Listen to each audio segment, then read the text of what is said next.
उत्तर प्रदेश के विकास को शर्मसार करने वाली ये तस्वीरें ताज नगरी आगरा की है। इस तस्वीर को देखकर लोगों के मन में सवाल है कि वायदा था सबका साथ सबका विकास का, लेकिन आगरा में एक मां को प्रसव के लिए नदी पार करने के लिए चारपाई और ट्यूब का सहारा लेना पड़ा।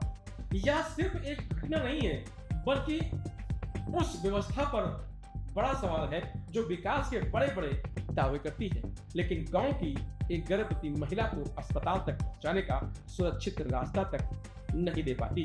वही आगरा जिसे दुनिया ताजमहल के लिए जानती है, देश विदेश से पर्यटक यहाँ आते हैं। शहर में आधुनिक सुविधाओं और विकास की तस्वीरें दिखाई जाती हैं, लेकिन इसी जिले के ग्रामीण इलाके से सामने आई तस्वीर व्यवस्था के कुछ दूसरे चेहरे को दिखाती है, जिसे देखकर सवाल उठना लाजमी है। जिस मां को अस्पताल तक सड़क मिलनी चाहिए थी, तो उसे नदी में जिंदगी और मौत के बीच रास्ता तलाशना पड़ा। फाइलों में सड़क बन गई होगी, भाषणों में विकास आ गया होगा, लेकिन जमीन पर अगर चारपाई नाव पर जाए तो विकास के नाम पर गरीबों का मजाक नहीं तो और क्या है। सबसे बड़ा सवाल यही है कि आखिर ग्रामीण इलाकों में स्वास्थ्य सुविधाओं और बुनियादी ढांचे का दावा जमीन पर कितना सच है। गर्भवती महिलाओं के लिए सुरक्षित परिवहन, सड़क और पुल जैसी सुविधाएं किसी भी विकसित समाज की प्राथमिक जरूरतें होनी चाहिए, लेकिन अगर किसी महिला को प्रसव के समय नदी पार करने के लिए चारपाई और ट्यूब का सहारा लेना पड़े तो विकास के दांव पर सवाल उठेंगे।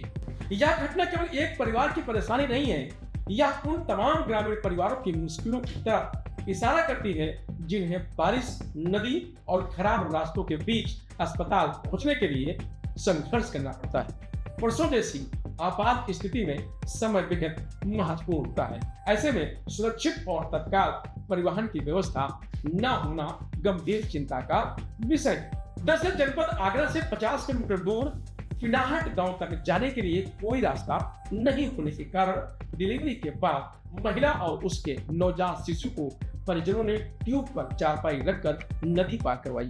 इसका वीडियो भी सामने आया है। थाना बसाई अरेला क्षेत्र स्थित गांव सुखलालपुरा के लिए कोई रास्ता नहीं है।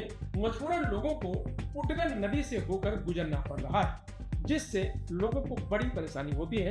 सोमवार को गांव में रहने वाले श्री किशन की गर्भवती पत्नी केशव देवी को डिलीवरी के लिए परिजन फतेहाबाद ले गए। परिजन ने उन्हें ट्यूब और चारपाई से नदी पार कराई। डिलीवरी होने के बाद गुरुवार शाम करीब 5 बजे परिजन जब महिला और उसके नवजात शिशु के वापस घर लेकर आने लगे, तब भी फिर से उटगन नदी में ट्यूब पर चारपाई रखकर प्रसूता और उसके नवजात शिशु को नदी पार कराई। नदी पार करने के लिए एक ट्यूब पर चारपाई बिछाई और उस पर प्रसूता और उसके नवजात शिशु को लिटा दिया। फिर 2 लोग चारपाई को ढकेलते हुए नदी के किनारे तक तैराते हुए आए। यह प्रसूता आधी रात के बाद इसी तरीके से खतरे से खेलते हुए प्रसव के लिए गई थी। आम आदमी की बदतर यह जिंदगी ताजमहल के लिए विश्व प्रसिद्ध आगरा जिले की है। जिस नदी को खतरों के साथ पार किया जा रहा है, उसका नाम उटगन नदी है। सरकारें योजनाएं बनाती हैं, बजट जारी होता है, ग्रामीण विकास, स्वास्थ्य सेवाओं और सड़क संपर्क के लिए घोषणाएं होती हैं, लेकिन किसी योजना की असली सफलता फाइलों में नहीं बल्कि उस गांव में दिखाई देती है जहां एक गर्भवती महिला सुरक्षित तरीके से अस्पताल। यहाँ सवाल किसी एक सरकार या किसी एक अधिकारी तक सीमित नहीं होना चाहिए, सवाल पूरी व्यवस्था से है। आखिर इतने वर्षों में उन इलाकों तक बुनियादी कनेक्टिविटी क्यों नहीं पहुंची जहां आज भी नदी पार करना रोजमर्रा की मजबूरी बन गई।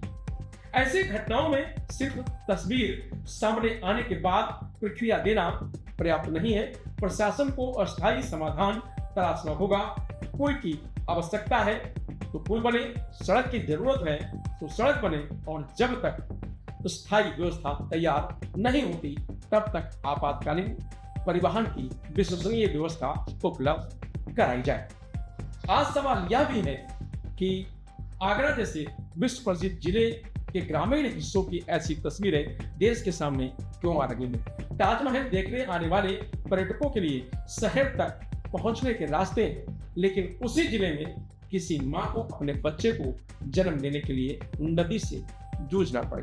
तो ये तस्वीरें सरकार को कटघरे में खड़ा करने के लिए काफी है, लेकिन इसका मकसद केवल राजनीति नहीं होना चाहिए, असली मकसद होना चाहिए समाधान, क्योंकि एक नवजात ने दुनिया में कदम रख दिया है। अब जिम्मेदारी व्यवस्था की है, अगली बार किसी माँ को जिंदगी बचाने के लिए ऐसी जोखिम भरी यात्रा न करनी पड़े।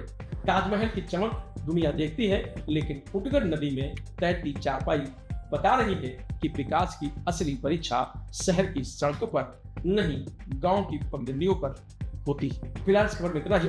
आप देखते रहिए लोकमत हिंदी।